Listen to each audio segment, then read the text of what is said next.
สวัสดีครับสวัสดีค่ะต้อนรับทุกท่านนะครับค่ะวันนี้รายการสดนะคะครับค่ะวันนี้รายการสดดิฉันแชร์ก่อนเลยเดี๋ยวลืมแชร์ด้วยนะครับท่านผู้ชมครับไหนๆก็รายงานตัวเข้ามาด้วยนะฮะค่ะอันนี้คือช่อง14นะครับ MCOT Family ช่อง14นะฮะท่านก็ถ้าจะชมทางมือถือเพราะว่าสื่อสารกันได้นะครับก็เข้าไปที่14ใช่ไหมMCOT Family ค่ะนะครับภาษาอังกฤษมันก็จะยาวๆหน่อยนะฮะหรือคุณรัชนีแชร์ไปที่คู่ข่าวคู่ซีแล้วก็ชมทางคู่ข่าวคู่ซีก็ได้นะครับคู่ข่าวคู่ซีอะไรล่าสุดนี่คู่ข่าวคู่ซีรัชนีกัมพูนะฮะมีรู้สึกจะมีคนตามเพจนี้อยู่ประมาณสัก2 ล้าน200 ล้านครับ200,000 คนแล้วนะฮะค่ะต้องขอบคุณมากเลยนะคะมีคนติดตามอยู่ประมาณ 200,000 คนนะครับค่ะก็แต่เขามากดได้ยังงั้นแหละค่ะเขาไม่ค่อยเข้ามาดูไม่ใช่เขาไม่เข้ามาดูเขาเข้ามาดูนะแต่ไม่เห็นอะไรแต่ว่าคุณเนี่ยไม่มีอะไรให้ดูคุณไม่ค่อยมีการอัปเดตหรือว่าไม่ค่อยมีการเคลื่อนไหวเพจของคุณให้น่าสนใจมากกว่านั้นอยากจะดูอะไรบ้างอะคะเพราะว่าบางทีเราก็ไม่รู้ว่าอยากจะดูอะไรอยากจะคุยเรื่องอะไรอย่างนี้ดีกว่านะคะในเพจของคู่ข่าวคู่ซีรัชนีกัมพูคุณไม่ค่อยเคลื่อนไหวอย่างดีคุณก็มีแชร์รายการต่างๆที่คุณทำแล้วคุณก็ไม่เคลื่อนไหวอะไรอีกเลยอันนั้นแหละคือเคลื่อนไหวสุดชาตินะครับคุณเคลื่อนไหวที่สุดไงแต่ก็ขอบคุณนะฮะแฟนๆที่เข้ามาติดตามนะครับคู่ข่าวคู่ซีก็อาจจะบางท่านก็อาจจะ1 ปี 2 ปี 3 ปีอะไรเงี้ยนะครับก็ขอบคุณนะฮะเดี๋ยวคุณรัชนีเขามีเวลาที่พิเศษเขาก็อาจจะมีอะไรพิเศษนะครับให้แฟนเพจได้ล่าสุดไงล่าสุดร้องเพลงให้ฟังอ๋อไม่ใช่พิเศษที่ว่าคือคุณหาของมาแจกมั้งดิโทรศัพท์อะไรอย่างเงี้ยเนี่ยเครื่องนึงแจกมันจะมีตังค์ไหมล่ะแจกนี่ได้ไหมล่ะหาเสื้อหาแสงมีแฟนรายการเขาทวงเสื้อมาเมื่อวานเนี่ยแจกขนตากล่องนึงไม่จริงป่ะคุณจะแจกจริงป่ะมาเนี่ยอันนี้เป็นยี่ห้อเขาไม่ได้เดี๋ยวจะหาว่าโปรโมทก็คุณก็ไม่ต้องบอกยี่ห้อสินี่อย่างนี้ดีกว่าแจกขนตาวันละคู่แล้วผู้ชายเขาจะเอาไปทำอะไรแล้ววันละคู่คุณจะส่งยังไงแจกขนตาวันละคู่ไม่เอาทำ1 คู่ให้มันเป็นจริงเป็นจังอุ้ยอันนี้กล่องละ200นะคะคุณ200คุณก็แจกทั้งกล่องสิคุณจะมาแจกเป็นคู่ได้ไงล่ะแล้วก็ส่งไงนี่ไงคู่นึงติดตาได้2 ข้างนี่ไงเหมือนแจกรองเท้าแจกทีละข้างเนี้ยจะไปทำอะไรนี่ขนตาปลอมนี่สำคัญต่อการแต่งหน้าในยุคปัจจุบันมากนะคะเป็นแฟนรายการค่ะนี่อะไรของจริงบ้างเนี่ยคุณเนี่ยขนตาก็ปลอมขนตาแปลกเนาะอยู่ๆมันก็ร่วงคุณผู้ชมเคยเป็นไหมคะว่าแต่ก่อนนี่ขนตาเรานี่เป็นแพรสวยทำไมให้มันหายไปไหนหมดก็ไม่รู้มันร่วงไปจริงๆนะคะเป็นเพราะอะไรรู้ป่ะผมว่าเพราะว่าคุณติดขนตาบ่อยใช่แล้วไอ้พวกกาวทั้งหลายมันก็ไปทำลายเพราะปกติขนตามันร่วงบ้างนะแต่ผมว่าร่วงน้อยกว่าอย่างอื่นอย่างอื่นร่วงเยอะกว่าอะไรคะก็เส้นผมเนี่ยผมเนี่ยบางทีมันไปโดนสเปรย์แชมพูอะไรเนี่ยมันร่วงใช่ไหมเปิ้ลค่ะเปิ้ลอะไรเปิ้ลเมื่อวานไม่มาหายไปเปิ้ลเมื่อวานหายไปเลยก็หายไปนะไฟเฟยก็ไม่บอกนะเปิดตรงไหนเกิดเราหน้ามืดเต็มไปหมดเลยพี่กัมพูหน้ามืดเมื่อวานเนี้ยหน้ามืดเจอแมวกับปั้มแมวเลยหน้ามืดคนละมืดคือหน้าดำเมื่อวานน่ะดำจากที่ดำอยู่แล้วก็2 เท่าเลยนะคะลูกพี่กล่องขนตาอย่างสวยเลยเอาไหมล่ะน้องวานตกลงคุณจะแจกไหมคุณเอาขึ้นมาขนาดนี้แล้วคุณต้องแจกละเอางี้น้องกุ๊บกิ๊บบอกพี่กัมพูนั่นแหละให้เอามาแจกรายการเรามันมียี่ห้อนะครับไม่ใช่ไม่บอกยี่ห้อเนี่ยไม่บอกเขาก็รู้แล้วกล่องสีนี้ผมบอกไกลๆอย่างเงี้ยเอาเนี่ยขนตาเนี่ยเนี่ยกลัวเห็นฉันจะซูมแกจะเอาหนีไปไหนเล่าแล้วช่างภาพมีคนเดียวด้วยนะ1นะไม่เป็นไรไหนคุณบอกแล้วจะมอบขนแล้วแฟนรายการเรามีเลยเหรอที่จะเอาขนตาปลอมนั่นน่ะสิแต่คุณพูดไปแล้วไงไม่เป็นไรอยากรู้นะฮะก็เข้ามากันแล้วกันคุณรัชนีเขาแจก1อันนี้เขาไปซื้อมาเมื่อเช้าแต่เขาก็แบบลั่นวาจาพูดเล่นแต่ผมเอาจริงเพราะว่าไม่ได้หรอกรายการเราพูดเล่นไม่ได้แจกของมีค่ากว่านี้เหอะอันนี้มันใช้แบบสำหรับคนบางคนลองดูถ้าบางทีมันไม่มีค่ามากแต่มันไม่ใช่มันไม่มีราคาสูงแต่บางทีเขาอาจจะอยากได้ก็ได้เอาอย่างนี้นะคะเดี๋ยวสัปดาห์หน้า100 ท่านแรกจะได้คนละขนนะเกินไปเดี๋ยวเดือนหน้าเมษายนจะ ไม่ เอาเสื้ อันนี้แจกก่อนเดือนหน้าอีกเรื่องหนึ่งอันนี้ เดี๋ยว แจกก่ สิ อน บอกไว้ก่อน แต่อันนี้แจกก่อนคุณโอเคปะ มันไม่โอเคเบอร์เนี้ยหายากรู้ป่ะเบอร์เนี้ยหาซื้อ ผม แทบ ไม่ได้บอก ตาย ว่าเบอร์ไหนคุณไม่ต้องอันนี้ก็ได้คุณไปซื้ออีกกล่องใหม่มาให้เขา คนดูไม่ได้ใช้ แต่ คนใช้ไม่ได้ซื้อ เสื้อเหลืองเนี่ยเดือนหน้าต้องใช้ ไม่ใช่วันนี้เอาอันนี้ก่อน คุณกำพูนี่อย่าพูดเล่นอยู่ได้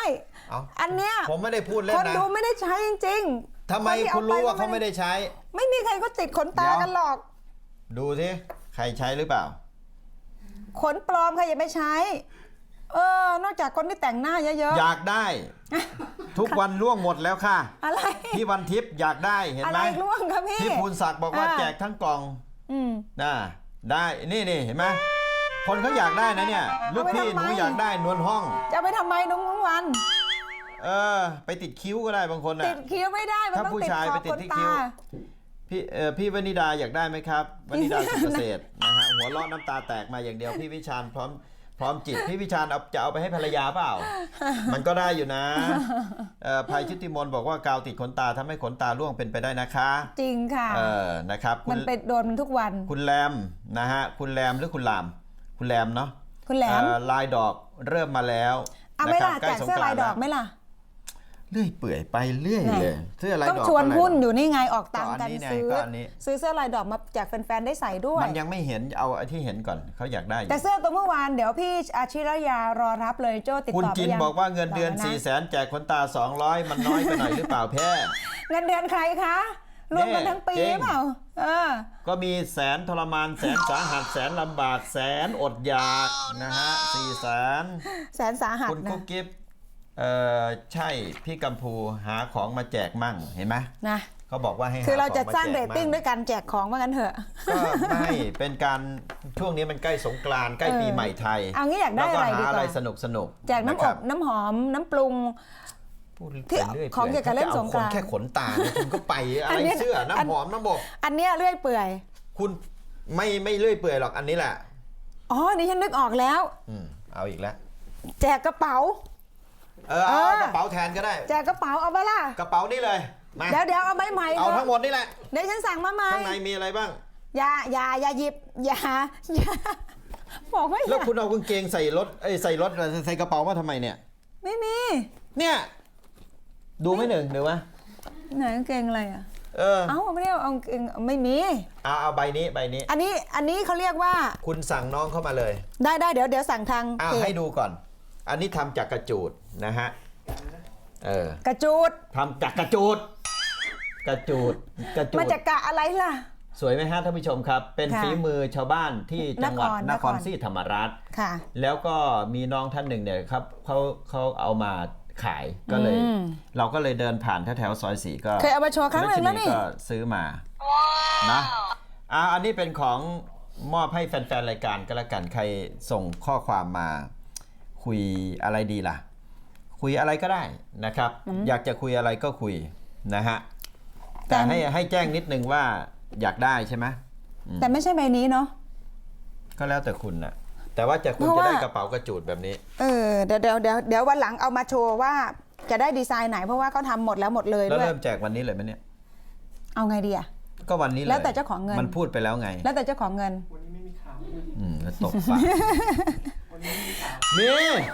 นี่เดี๋ยวให้ดูพูดถึงเรื่องชาวบ้านนะคะคุณผู้ชมจะให้ดูภาพหนุ่มคนนี้นะคะเขาจะกำลังจะเป็นว่าที่สสชาวม้งคนแรกของประเทศไทยหนุ่มคนนี้ค่ะดูชุดเขานะคะนี่เอาเสียงขึ้นมาหน่อย อันนี้วันปลาใสเหรอ Rồi chơi rồi nhung là luôn đủ khế là bên chuồn nó là dâu là nông nó bây giờ bỏไปluôn đang chia rồi là suy tưวันđang cho nông toàn thế สวัสดีครับ น่ารักอยู่นะ สวัสดีพ่อแม่พี่น้องพลเมืองไทยที่อยู่ที่นี่และที่อยู่ที่บ้านทุกท่านครับ ที่แต่งตัวแปลกๆดูเฮ่อลุ่มล่ามเฉยๆ ขอบคุณครับ คงไม่ได้อยู่ในห้องแอร์ตึกที่ไหนในกรุงเทพแน่บ้านลุงอยู่ที่ บนดอยนู้นครับ กว่าจะลงมาก็ลำบาก ลุงชื่อลุงเก้งครับ ชื่อเก้งลุงเก้งไม่ใช่ลุงตู่ครับ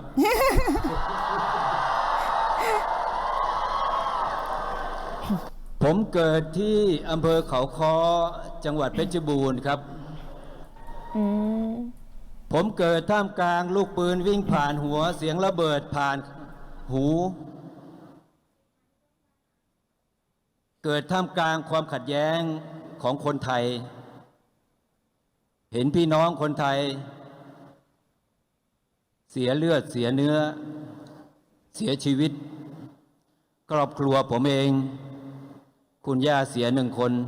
คุณอาเสีย2 คนครับอาผู้หญิงคนหนึ่งอาผู้ชายคนหนึ่งชีวิตผมมันเศร้า มันน่ารันทดครับ เหตุนี้ผมถึงต้องมายืนที่นี่ ชีวิตตอนเด็กไม่ใช่สบายเหมือนเด็กทุกวันนี้ การเรียนการศึกษา ไม่มีเงินเรียนไม่มีกยศให้ยืมรุ่นนั้นฮะขนาด4 บาทค่ารถที่จะไปเรียนยังต้องโกหกคนเก็บเงินกระเป๋าบอกผมลืมเอาตังค์มา แต่จริงๆไม่มีเป็นค่ารถไปต้องการที่จะไปเรียน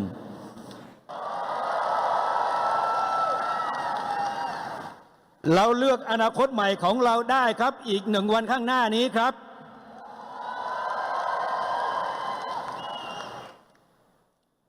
พี่น้องของผมส่วนใหญ่ที่อยู่บนดอยเขาเรียกเราว่าชาวเขา ผมคนนี้แหละครับจะมาทำให้บอกว่าให้ทุกคนได้รับรู้ว่าเราคือชาวเรา พวกเราคือชาวเราด้วยกันครับ ไม่ใช่ชาวเขา พี่น้องเจ้าเงาะน่ารักอยู่ภาคใต้ พี่น้องสาไกพี่น้องอุรักลาโว นี่แหละค่ะ เป็นคำปราศัยก่อนวันเลือกตั้งจำได้ใช่ไหมคะเวทีใหญ่ แกพูดถึงสาไก่พูดถึง แกพูดถึงชาวเผ่าคนชน ชาว ชนเผ่าใช่ไหม ครับ ในที่ต่างๆ เนี่ยฮะใครใช้คำว่าชาวเขาเนี่ย ฟังต่ออีกนิดได้ไหมนิดนึง ทำไมอยู่ไปอยู่มาวันหนึ่งที่ตรงนั้นมันไม่ใช่ของเขา พี่น้องครับ เรามีเรื่องดีๆอยู่ในป่าอยู่ในดอย แต่ไม่ได้เอามาพูด กาแฟที่อร่อยติดอันดับโลกอยู่ที่บ้านมณีพฤกษ์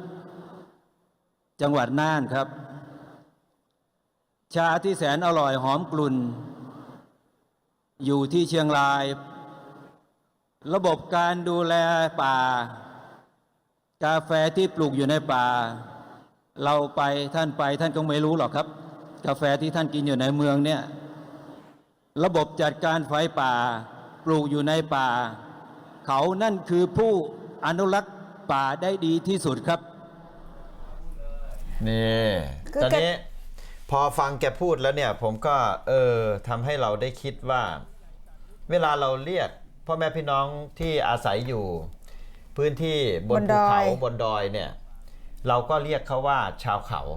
ก็บนภูเขาไงเรียกตามถิ่นที่อยู่ ใช่ใช่แต่เราไม่รู้ว่าในความรู้สึกของเขาเนี่ยเขาชอบไหมเขารู้สึกเป็นชาวเขาชาวเราเนี่ยเหมือนที่แกพูดเมื่อสักครู่นี้บอกว่า ผมมาเนี่ยอยากจะทำให้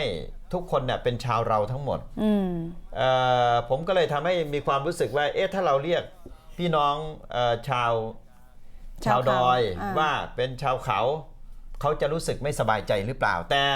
ให้รู้ว่าคนพื้นราบอย่างพวกเราเนี่ยไม่ได้มีเจตนาแบ่งแล้วก็ไม่ได้มีเจตนาทำให้เกิดความไม่สบายใจค่ะแต่เราจะเรียกว่าอะไรดีล่ะก็ชาวไทยภูเขาชาวไทยภูเขา ก็มีคำว่า ก็ยังต้องมีภูเขาเพื่ออะไรผมก็ไม่เข้าใจนะให้รู้ว่าเขาอยู่บนดอยก็เป็นชนเผ่าซึ่งเขาภูมิใจในความเป็นชนเผ่าของเขานะคะคุณก็เรียกชาวไทยชนเผ่าได้ไหมจะได้ชาวไทยชนเผ่ามงชนเผ่าปากากยอได้หมดเลยเดี๋ยวถ้าหากว่าชมรายการอยู่นะครับ สบายใจแบบไหนที่เราเรียกกันแล้วก็มีความสบายใจ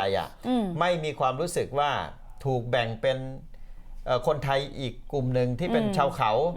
แล้วก็ไม่ใช่ชาวเรามันเหมือนรู้กับนะเขาเป็นเขานะเขาแต่ว่าเนี่ยเป็นเราซึ่งในความรู้สึกเนี่ยไม่ใช่แบบนั้นแต่ว่า เรามีคำเรียกกันประมาณเนี้ยมาช้านาน ค่ะ ผมกำลังคิดว่าแล้วเรา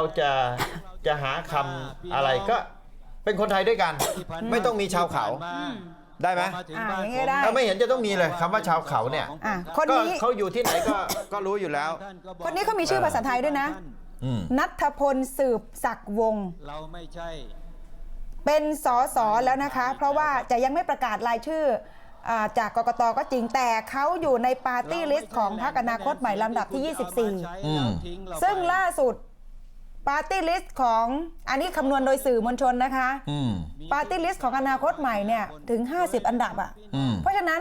คุณณัฐพลหรือว่าลุงเก้งเนี่ยนะคะ เจ๊งหรือ เก้งกอไก่ แกกอไก่เนาะ นะ ผมได้ยินเสียงเป็นลุง ได้ยิน เจ๊ แก ง เรียกตัวเองว่าคุณเก้งนี่เป็นกอไก่นะ ผมได้ยินเป็นจอจานผมก็งงๆอยู่ว่า แต่ไม่ได้ยิน มันจะดี ไม่ได้ยิน หรอ เป็นตอเต่านะ เต็ง เก้งเจ๊งหรือเก้งเจ๊งเหรอ ผมว่าได้ยินว่าเป็นเจ๊งนะ เหรอ แต่ในความหมายคำว่าเจ๊งของเขาเนี่ยคงไม่ใช่ภาษาแบบที่เราเข้าใจ มันมีคำพ้องเสียงบางอันที่เป็นเวลาแปลเป็นความหมายแล้วเนี่ยไม่เหมือนกันถูกไหม ค่ะ ภาษาของเขาอะนะฮะ ค่ะ เพราะฉะนั้นคุณณัฐพลหรือว่าลุงเจ๊งเนี่ยนะคะ มีโอกาสที่จะได้เป็นสสแน่นอนดิฉันว่านะคะเพราะว่าอันดับที่ 24 ของพรรคอนาคตใหม่เนี่ย เขาได้เป็น ยัง อ ไง ยู่ ก็ แล้ว น่าจะถึง เขาได้ตั้ง50กว่า เราไม่รู้ว่าเกณฑ์ของกกตเขาจะคำนวณปาร์ตี้ลิสต์ยังไงไง มัน ใช่ไหม ยังไง ทำ ก็ ไมจะไม่รู้ล่ะ ทำไมจะไม่พลาดใช่ไหม เราทำไมจะไม่รู้เรารู้กกตทำไมจะไม่รู้ล่ะ เมื่อวานเนี่ย เขามีกำหนดสัดส่วนมาชัดเจน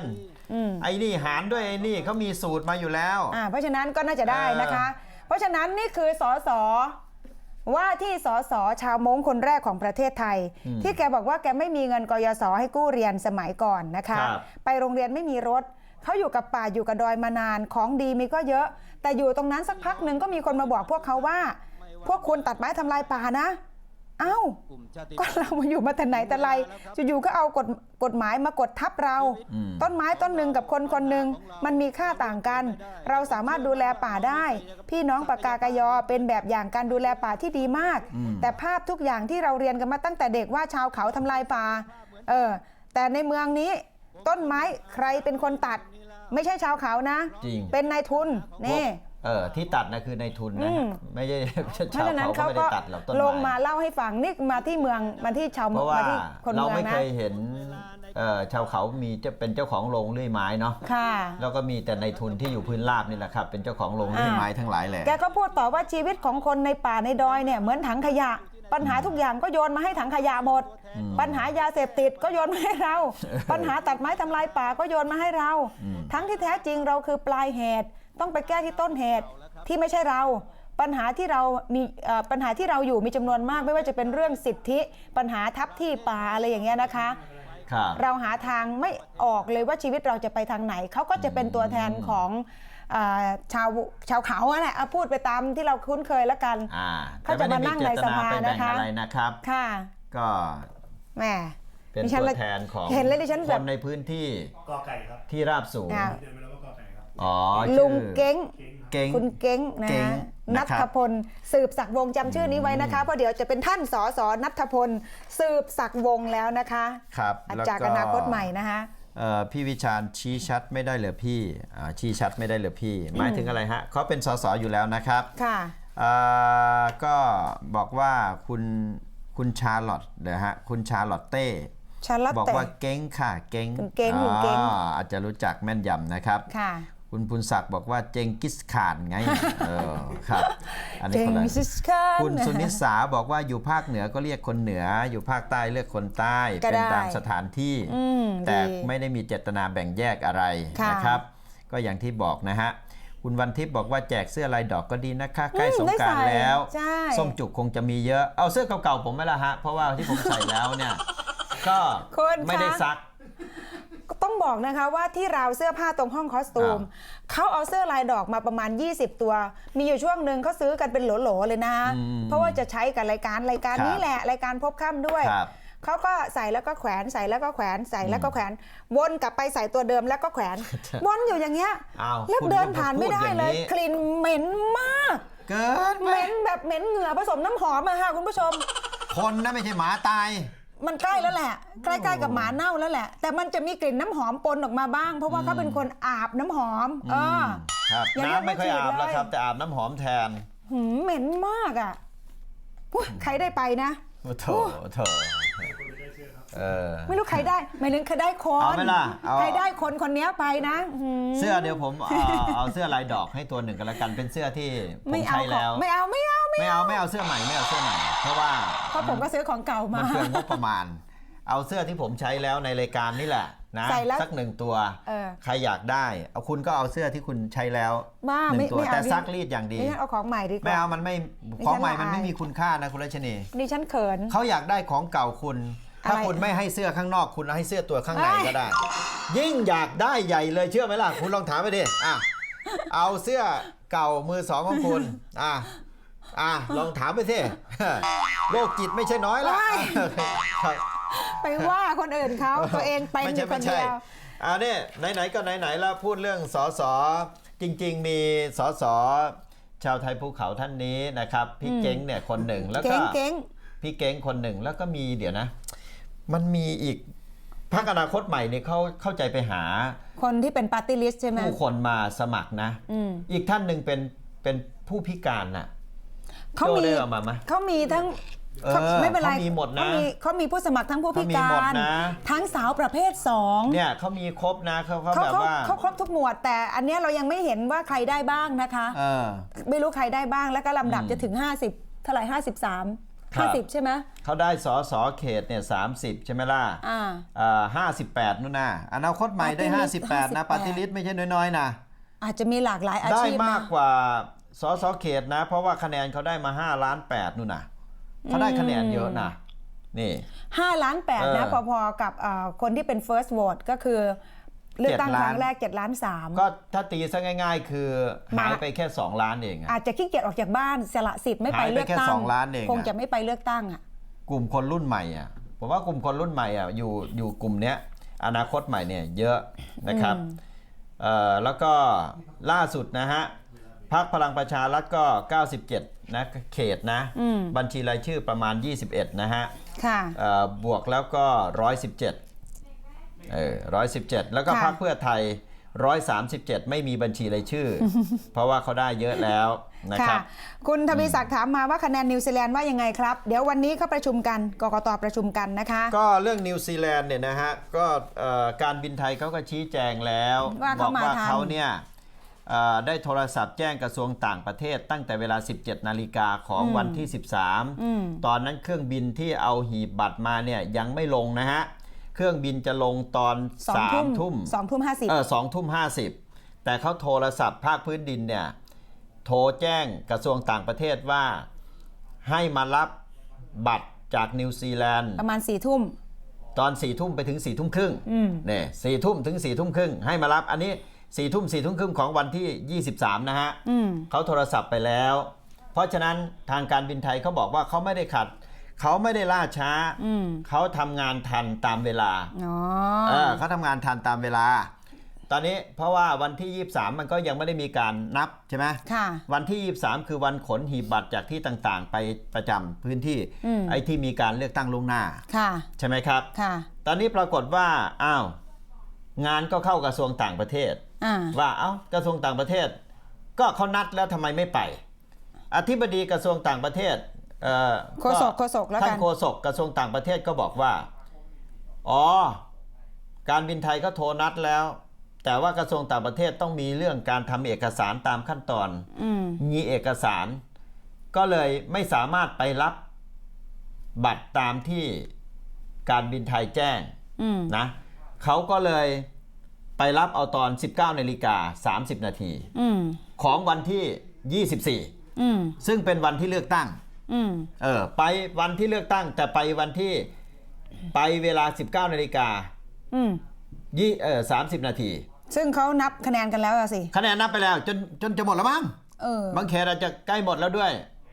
แล้วจะไปรับมาได้ยังไงรับแล้วจะเอาไปทันเหรอจะไปทันไหมยังไม่แต่กระทรวงต่างประเทศก็บอกว่าทุกอย่างที่พูดเนี่ยนะเพราะว่ามีเรื่องของการทำเอกสารล่าช้าอะไรเนี่ยก็ได้แจ้งทางกกตให้รับทราบ อ๋อประสานกกตตลอด ได้แจ้งกกตให้รับทราบ อืม คำถามก็มาถึงแล้วทำไมมันเป็นอย่างนั้นล่ะคำถามก็แล้วทำไมไม่ไปตอนเที่ยงวันที่ 24 หรือบ่ายวันที่ 24 หรืออะไรยังไง ทำไมต้องไปวันที่ 24 ตอน 19:30 นาทีซึ่งมันหลังจากปิดหีบอะไรจะไม่อะไรเรียบร้อยแล้วเนี่ยทำไมไปตอนนั้นกระทรวงต่างประเทศก็บอกว่าเป็นเอกสารราชการวันนี้ทางเลขากกตก็เลยบอกว่าเดี๋ยวเขาจะประชุมคณะกรรมการกกตวันนี้แล้วก็จะเอาเรื่องหีบบัตรเนี่ยนะครับของนิวซีแลนด์เนี่ยไปหารือว่าจะเอามานับหรือไม่เอามานับก็รอลุ้นว่าจะเอามานับเปล่าก็ขึ้นอยู่กับมติของกกตถ้าไม่เอามานับเนี่ยนะคะคุณศรีสุวรรณจันยาไปยื่นเขาไปแล้วไม่ใช่เหรอไปเมื่อวานไปยื่นแล้วยื่นที่กกตนั่นแหละบอกว่าถ้าไม่เอามานับเนี่ยจะยื่นศาลให้ตีความว่าการเลือกตั้งครั้งนี้เป็นโมฆะเพราะว่า1,500 ใบเนี่ยเขาไม่ได้ผิดอะไรคนที่ไปลงถูกต้องเขาลงนอกประเทศชาวบ้านไม่ได้ผิดอะไรแต่ทำไมไม่ส่งให้ทันเขาไปทำหน้าที่ใช้สิทธิ์ใช้เสียงใช่ไหมค่ะไม่ได้ทุจริตด้วยเขาก็ไม่ได้ทุจริตเขาสุจริตทุกอย่างแต่ว่าไม่เอาของเขาไปนับเอาใหม่ไหมล่ะอะไรอย่างเงี้ยนะคะเลือกตั้งใหม่และที่สำคัญคือการส่งมามันก็ทันมันมีไทม์ไลน์อยู่ใช่ไหมเขารู้หมดเลยนะเวลานี้ถึงนี่เวลานี้ถึงนี่คือรู้หมดเลยนะแต่ว่ามันไปพลาดตรงไหนประเด็นก็คือระหว่างกระทรวงต่างประเทศกับกกตนั่นแหละมาเกิดอะไรขึ้นใช่ไหมทำให้เกิดปัญหาหีบบัตรนิวซีแลนด์เนี่ยกลายเป็นตกค้างแล้วก็ต้องมาเข้าที่ประชุมกกตวันนี้เรื่องมันประมาณนี้นะครับท่านผู้ชมครับเรื่องบัตรผ่านไปเรื่องเสื้อยังวุ่นวายกันนะไม่เลิกนะคะเสื้อคุณนี่แหละค่ะอยากได้ตัวที่คุณโจ้ใส่วันนี้ค่ะคุณพี่วิชาญนะคะตัวนี้กี่พันบอกไปเลยบอกไปเลยกี่พัน5ไหมจะบ้าแล้วเสื้ออะไรเสื้อฮาวายระดับกัมพูใส่ต้อง 5,000บ้าสิหรือ1,500ตัวนี้มันถูกไปผมไม่กล้าให้หรอกเดี๋ยวผมเอาตัวที่มันแพงกว่านี้หน่อยให้เดี๋ยวตีมือเลยลาบเลยล้วงยี่ห้ออะไรดูเดี๋ยวจะเดมาอีกทีตีมือหักเลยไปเอาตัวที่มันแพงกว่านี้หน่อยตัวนี้มันถูก150 บาทผมเขินป้าเล็กบอกว่าเสื้อคุณรัฐใส่ก็สวยแต่ไซส์มันเล็กมากนะคะคือถึงขั้นที่เราจะต้องถอดเสื้อให้แฟนรายการแล้วนะคุณเก๋บอกว่าเสื้อพี่รัฐสวยทุกตัวเลยยิ่งใส่ผ้าไทยยิ่งสวยอยากได้ค่ะนะจะเอาอะไรมาแลกไม่ล่ะเอาแค่นี้เนาะเรื่องการเมืองก็อย่างที่บอกครับยังไม่มีอะไรก็เป็น2 พรรคนะฮะพรรคเพื่อไทยกับพรรคพลังประชารัฐเนี่ยก็คงเป็น2 ขั้วที่จะแข่งกันรวบรวมคะแนนเสียงจากพรรครองลงมาเนี่ยจัดตั้งรัฐบาลเพราะฉะนั้นในสภาวะแบบนี้นะครับ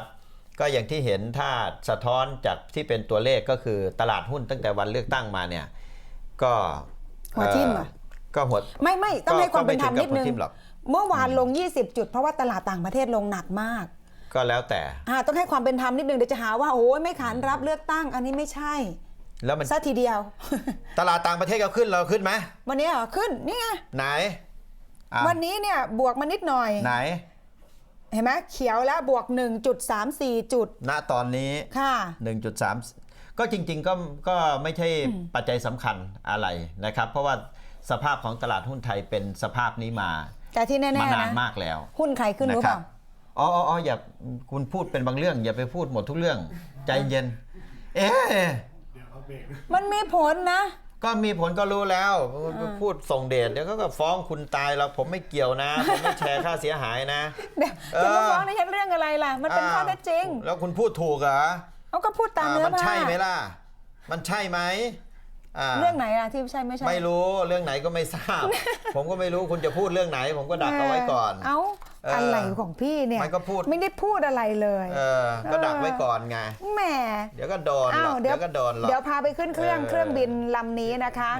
เดี๋ยวช่วงหน้ากลับมามีเรื่องแปลกมีคนไปเช็คอินที่สนามบินแต่ไม่ใส่เสื้อผ้าจ้ะครับอ้าว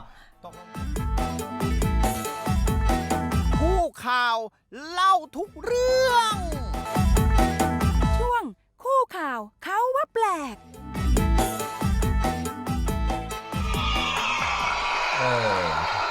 คุณทวีศักดิ์บอกว่าเข้าใจแล้วครับเรื่องอะไรคะเข้าใจแล้วครับเข้าใจแล้วครับคืออะไรคะสมมุติว่าเข้าใจกันหมดทุกเรื่องก็แล้วกันเนาะค่ะพ พี่เงาเดือนนะฮะ เดี๋ยวสงสัยพี่เงา ครับ เดือน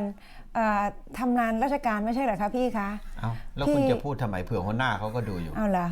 เออเอ๊ะก็ อ๋อดูข้างหัวหน้า เดี๋ยวก็หาเรื่องให้แฟนรายการหายไปอีกคนหนึ่งหรอกเขาดูก็เขาก็อุตส่าห์แอบดูก็ดีแล้วก็เบาๆก็พูด เดี๋ยว เบาๆ ฉันยังไม่ได้พูดอะไรเลย ฮะ คุณเป็นคนพูดนะว่าพี่เงาเดือนแอบดูรายการ คุณกำลังจะพูดไงผมก็เลยดักคอ ยังไม่ได้ ก่อน พูดอะไร ไง เลย คุณจะว่าเขาแอบดูหรือแอบหัวหน้าดู ซึ่งผมก็บอกว่า เขาแอบก็ดีแล้วอะไรอย่างเงี้ยใช่ไหมล่ะ อันนี้เราคุยกันไง2 คนฮะ พี่เงาเดือนหนูไม่ได้ว่าอะไรพี่นะ คนเนี้ย ไม่ พู หร ด อก หมด หัวห แล้ น้าว เขาไม่ว่าหัวหน้า แต่เดี๋ยววันที่ ขาป็ค 30 เตรียมชุดฮาวายนะ หัวหน้าเขาเป็นคนดีใจ เดี๋ยวพี่เงาเดือนจะไปทัวร์กับเราด้วยนะคะ ครับ เดี๋ยว แล้วแกบอกหัวหน้ายังอ่ะ วันเสาร์อาทิตย์ อ๋อมันเสาร์อาทิตย์ แต่ เนาะ ถ้าไม่เตรียมเสื้อผ้าก็ไปแบบชายคนนี้ก็ได้นะคะ ครับ เข้าไปเช็คอินที่สนามบินค่ะ ด้วยสภาพที่เห็นเนี่ยแหละค่ะคุณผู้ชมคะยืนต่อแถวรอเช็คอินขึ้นเครื่อง เสื้อผ้าไม่ใส่ ผู้โดยสารที่เห็นที่อยู่ข้างหน้าก็ไม่กล้าหันมามองค่ะสาวๆเฮ้ย แกใส่ชุดหนังหรือเปล่า แล้วเราดูผู้หญิงที่อยู่ข้างหลังนะคะ หันไปมองก้นเล็กน้อย แล้วก็มาสะกิดเพื่อนว่าถ่ายรูปให้ฉันหน่อยนี่ถ่ายให้ฉันหน่อยฉันโบกมือแล้วเนี่ยถ่ายให้ฉันหน่อย ถ่ายให้ฉันหน่อย ฉันจะเอาไปอวดไอ้พ่อบ้านที่บ้าน เดินตามไปอย่างห่าง เออไม่กล้า แล้วก็พยายามให้เพื่อนถ่ายไกลๆให้แอบ บางจังหวะแกเอามือปิด บางจังหวะแกไม่มือปิดนะ เพราะว่าสังเกตไหมบางทีแกจะเอา เฮ้ มื ย อ เฮ้ยแกทำมือเหมือนกับไอ้เนี่ยเหมือนกับ เดี๋ยวบางจังหวะแกเอามือปิด แต่บางจังหวะแกก็เอามือที่ปิดนะขึ้นมาดมนะ ผมไม่เข้าใจเหมือนกันนะแล้วลูบหัวอีกนะ แล้วก็เอามือไปปิดที่เดิม แล้วแกทำตัว เส ป ร็จ ก แล้ว ติ แก มา ก็ ก เอามือไปลูบ แต่ตอนนี้แกโดนล็อกตัวแล้วค่ะ ตำรวจล็อกแล้ว นะคะ ล็อกแทนที่จะเอามือไปปิดไว้ข้างหน้า เอามือมาไพ่หลังอีกแล้วเอาอะไรปิดล่ะพี่เอาพี่ทำไมทำอย่างนี้เนี่ยแกไม่มีมือปิดแล้ว ตอนนี้เปิดอลางชางแล้ว จะหาว่าผมโป้ไม่ได้นะ เพราะผมไม่มี คือ มือจะ วิ ปิด ธีล็อกคนที่เขาแก้ผ้าเนี่ยควรจะเอามือไปล็อกกุญแจข้างหน้า แล้วก็ให้เขาปิดของสงวนเอาไว้บ้าง นี่ไม่ได้ปิดแล้ว แกก็คงเขินเอาขาหนีบไว้ก็ไม่อยู่แล้วล่ะ แต่เรามองไม่เห็นหรอกนะคะ คนที่เห็นสุดคือเจ้านนท์ค่ะ เจ้านนท์นี่เห็นเต็มๆเพราะมันเป็นคนเบลอภาพค่ะ มันแกแท็บเปล่าหรือ แท็บ ปล่อย คืออะไรอ่ะ แท็บหมายถึงว่า โอ้ตายแล้วคุณไม่รู้จักคำว่าแท็บ เดี๋ยวกลับมาให้พี่กัมพูสาธิตแต่ขอบอกรายละเอียดนิดนึงนะคะ คือหนุ่มคนนี้เนี่ยแกเข้าไปที่ช่องเช็คอินผู้บริสารของสนามผู้บริสาร มั่วไปหมดแล้วลิ้นรัว พอเห็นแล้วก็เห็นผู้ชายแก้ผ้าครับ คืออาการแบบจิตใจหวั่นไหวไม่อยู่กับเนื้อกับตัวลิ้นปากคอสั่นลิ้นรัว จิตใจเต้นรัว ลิ้นรัวยังไงนะ ผู้บริหาร โอ้ตาย สนามบิน ตาย โดโมเดโดโวโอ้ตายแล้วสนามบินที่กรุงมอสโกแล้วกันนะคะ ที่รัสเซีย แกจะไปที่อีกเมืองหนึ่งนะคะ ในไครเมียว่างั้นนะคะ แต่ว่า ใครเนี่ยก็เมียกันหมดทุกคนนั่นแหละเขามาแล้วเขาก็กลับ เขาจะไปเมือง เมีย ชื่อเมือง แปลว่ากลับด้วยครับที่เมียมือใด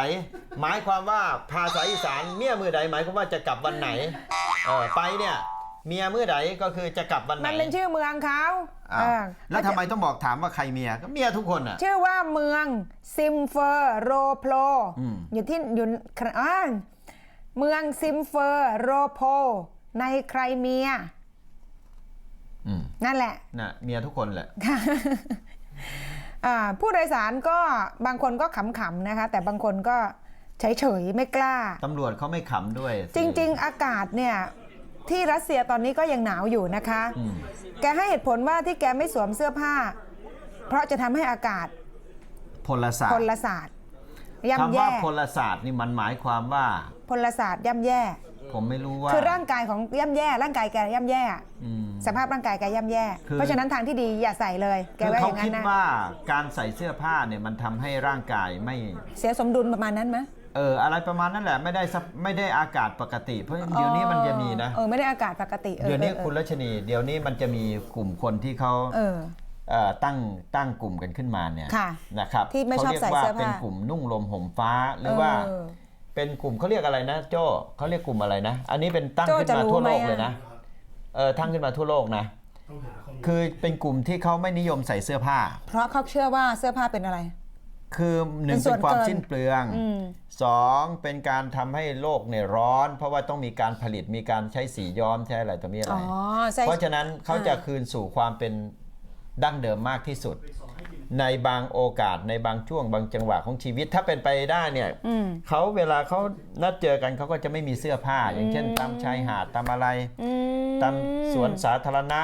แต่ว่าในบ้านเมืองที่กฎหมายไม่อนุญาตก็ถูกจับบ้างอะไรบ้าง ค่ะ เขา อ่า เขามีกลุ่มนี้ไม่รู้มีแฟนๆรายการท่านใดอยู่ในก จำ ลุ่ ชื่ ม อได้ นี้ห ไหม รือเปล่าไม่รู้นะ ครับ ไม่มีละมั้ง คุณพูนศักดิ์บอกว่าคิดอะไรแบบนั้นก็ไปแก้ผ้าอยู่ที่บ้านสิดูแล้วน่าจะป่วยใช่ครับ อ่า พอตำรวจเขาไปสอบสวนดูแล้วแกพูดจาค่อนข้างวกวน ก็น่าจะโรคจิตอ่ะ ก็อาจ ป่วย จะ ทาง เป็ จิต นความรู้สึกทำนองนั้นนะครับว่าแกไม่เป็นคนไม่ชอบใส่เสื้อผ้า อืม พี่อาบอกว่าเป็นคนป่าออกมาหรือเปล่า ไม่ใช่ นะครับ คนเมือง คุณแป้งบอกว่าแนวใหม่แก้ผ้าขึ้นเครื่อง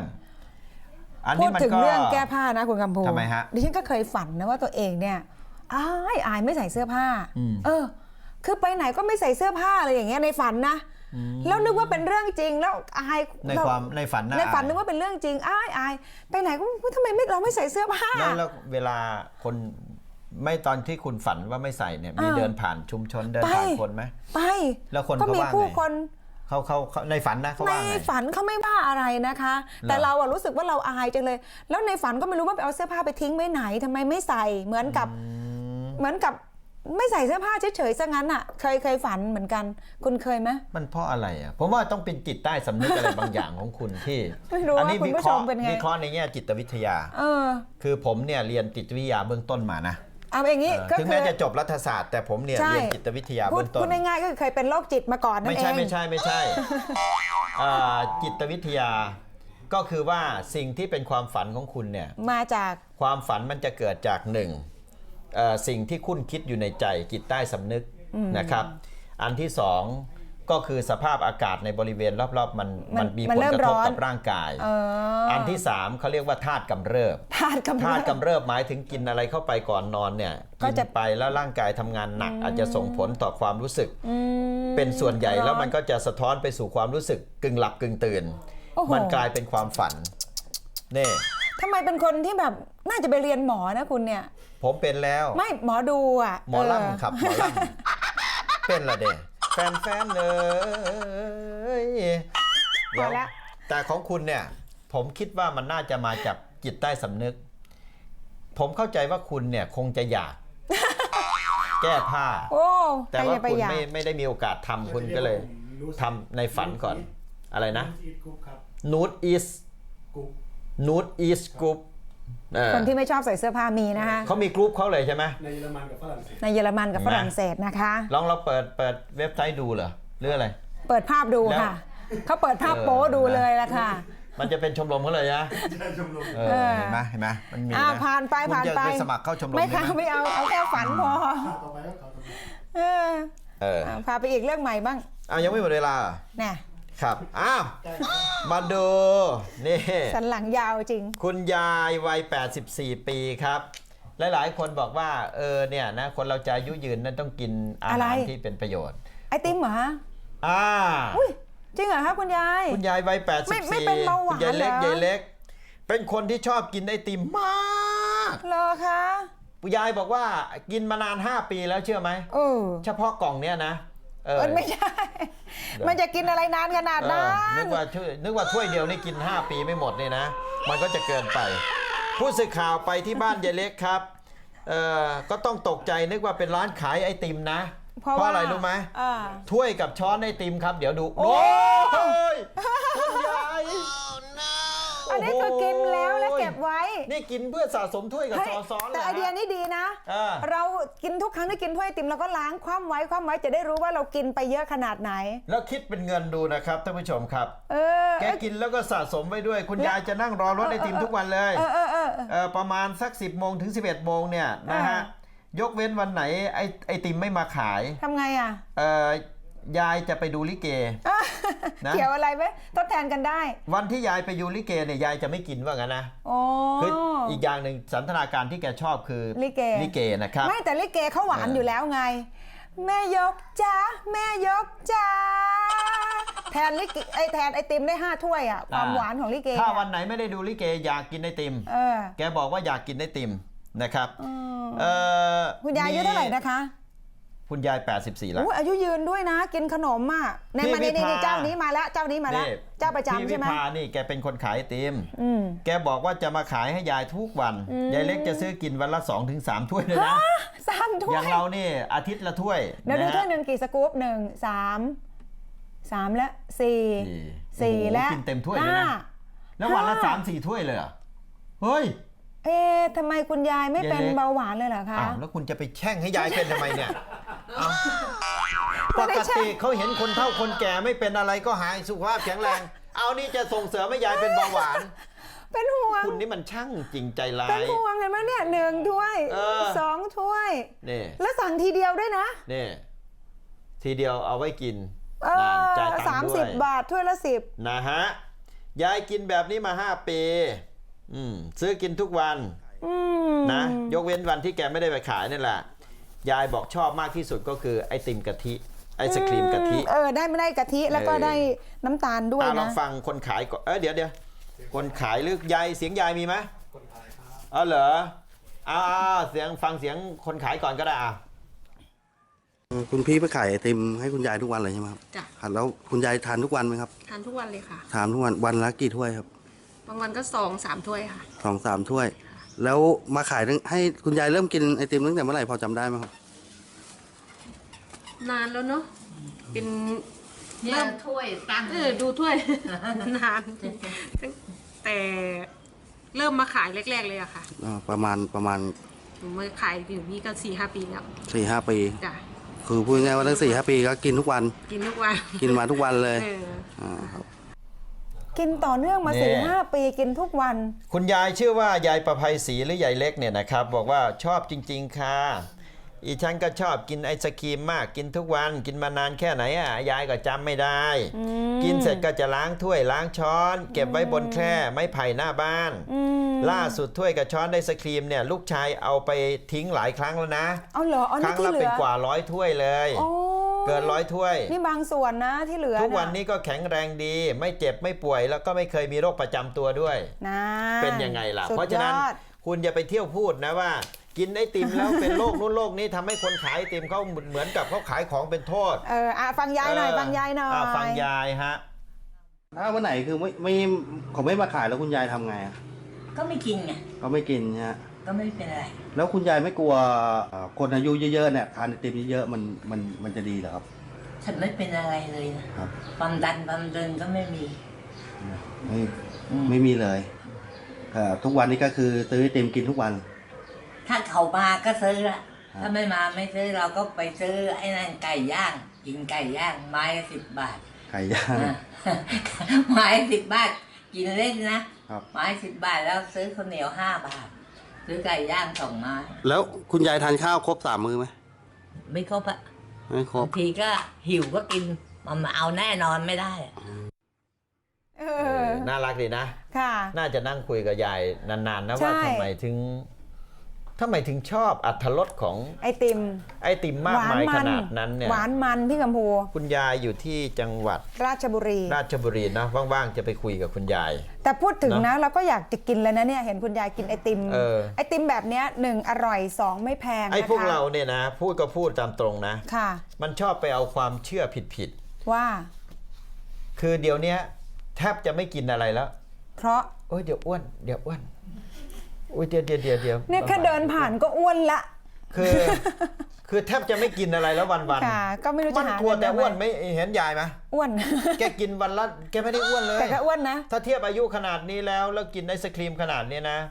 ยายก็ไม่ได้อ้วนนะไม่อ้วนก็ไม่อ้วนค่ะสเลนเดอร์นะร่างกายของแต่ละคนไม่เหมือนกันเดี๋ยวกลับมาช่วงหน้านะคะโอ้โหงูอะไรไม่รู้ไปเลื้อยอยู่บนเสาไฟงูอะไรไม่รู้แทนที่จะอยู่บนหัวคนเดี๋ยวกลับมาค่ะคู่ข่าวเล่าทุกเรื่อง ช่วงชาวบ้านร้านช่อง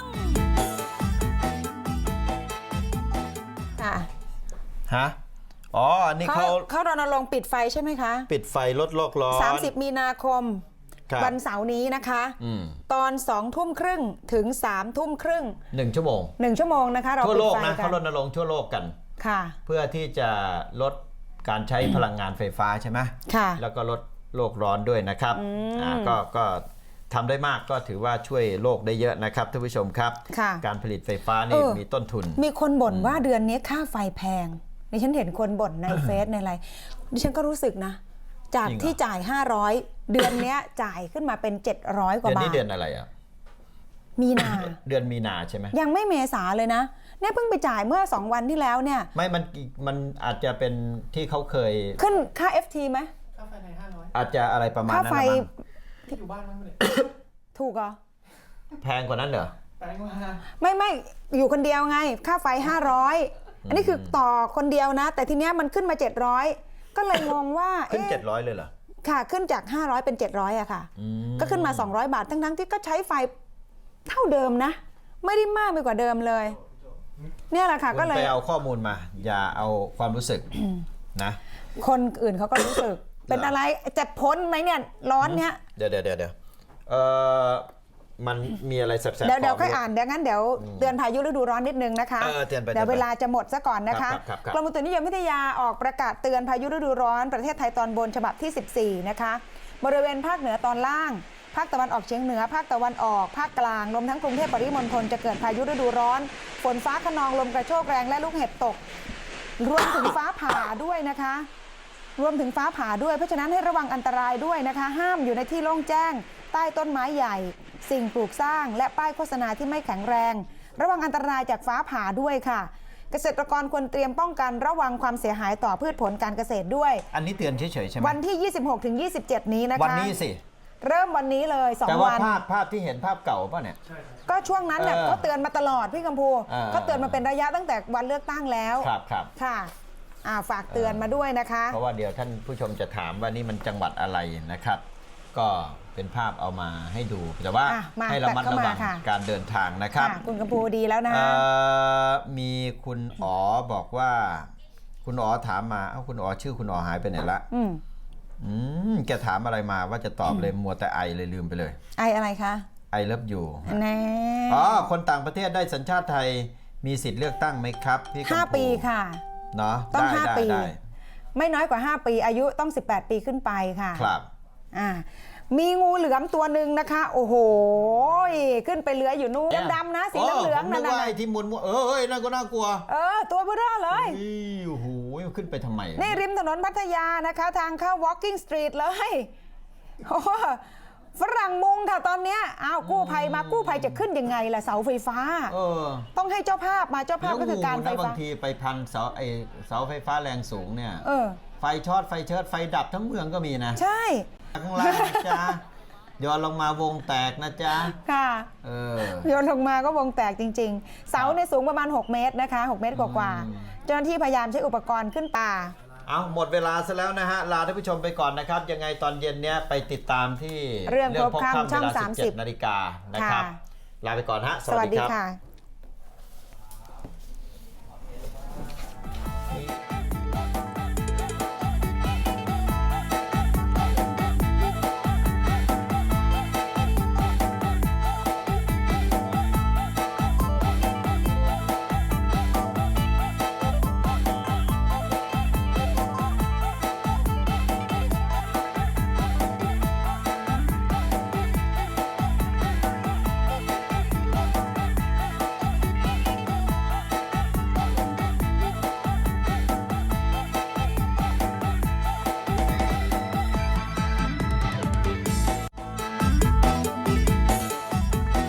ผู้ข่าวเล่าทุกเรื่อง